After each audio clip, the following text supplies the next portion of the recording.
Tense in the simple way, बराबर। पहले हम लोग देखेंगे सिंपल टेंस, सारे सिंपल टेंस देखेंगे। उससे पहले आपको एस यानी यहाँ पे सब्जेक्ट याद रखना है दोस्तों, वी यानी वर्ब याद रखना है, ओ यानी ऑब्जेक्ट याद रखना है, बराबर। अगर थर्ड पर्सन सिंगुलर है, बराबर, तो शी ई इट आएगा, वो याद रखना है, ठीक है। चलो, तो हमारे पास सिंपल टेंस में simple present tense, simple past tense और सिंपल फ्यूचर टेंस है। देखो सारे टेंस के अंदर दोस्तों सब्जेक्ट, ऑब्जेक्ट, अदर वर्ड्स ये सब आएंगे। चेंजेस क्या है, अगर सिंपल प्रेजेंट टेंस होगा ना तो उसके अंदर हम लोगों को लगेगा V1 नहीं तो S के ES वाला वर्ब लगेगा। वर्ब के पीछे क्या लगेगा, सिंपल वर्ब लगेगा, V1 लगेगा, और उसके पीछे S नहीं तो ES लगेगा। और सिंपल पास्ट टेंस में दोस्तों V2, चेंजेस क्या है दोस्तों, V2, बराबर। और सिंपल फ्यूचर टेंस में क्या लगेगा, विल प्लस V1, क्या लगेगा, विल प्लस V1। इतना ही हमको याद रखना है, जो चेंजेस है दोस्तों उसको याद रखो, पूरा स्ट्रक्चर को याद रखने की जरूरत नहीं है। हम लोग अगर एक एग्जांपल लेंगे तो उससे पहले मैं कुछ वर्ब यहाँ पे लिख देता हूँ। जैसे ईट है ना, उसका V1 ईट है, तो V2 उसका एट हो जाएगा और V3 उसका इथेन हो जाएगा, ठीक है। चलो इसका एग्जांपल हम लोग ले लेते हैं, ठीक है।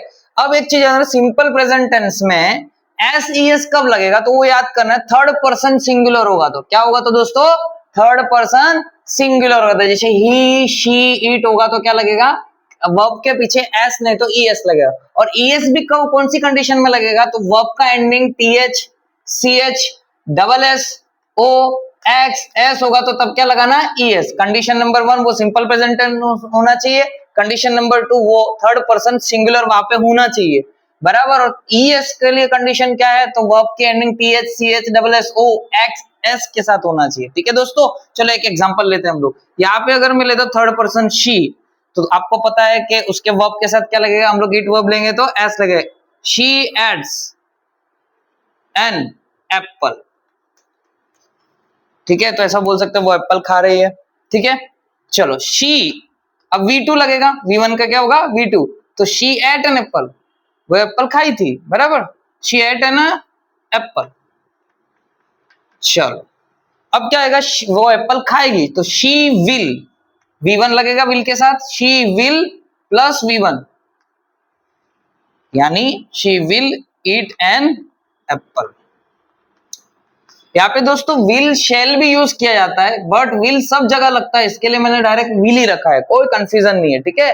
शेल जो है ना आई और वी के साथ ही लगता है, लेकिन हम विल सबके साथ लगा सकते हैं, ठीक है। चलो एक एग्जांपल और लेते हैं, जैसे कि मैं अगर टीच यानी पढ़ाना, उसका V2 लिखूं थॉट और V3 उसका होगा thought.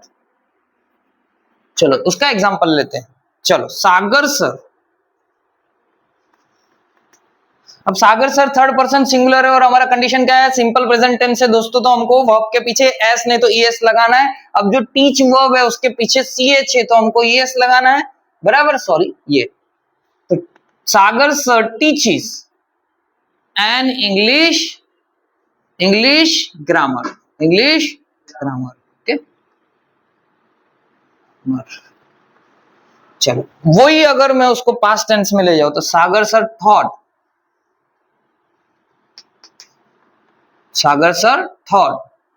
An English grammar, short में लिख देता हूं दोस्तों, ठीक है। चलो अगर वही सागर सर इंग्लिश ग्रामर पढ़ा रहे हैं, सागर सर इंग्लिश ग्रामर पढ़ा रहे थे, सागर सर इंग्लिश ग्रामर पढ़ाएंगे, तो विल प्लस वीमेन लगाना, तो सागर सर विल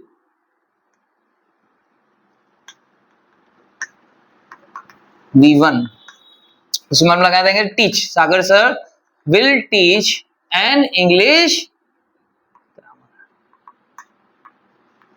तो कितना सिंपल है दोस्तों, हम लोग को स्ट्रक्चर सारा याद रखने की जरूरत ही नहीं है। हमें क्या याद रखना है, सिंपल प्रेजेंट टेंस होगा तो V1 S के ES, सिंपल पास्ट टेंस होगा तो V2 और सिंपल फ्यूचर टेंस होगा तो विल प्लस V1 या तो शैल प्लस V1, ठीक है। तो विल सब जगह लगता है। थैंक यू दोस्तों।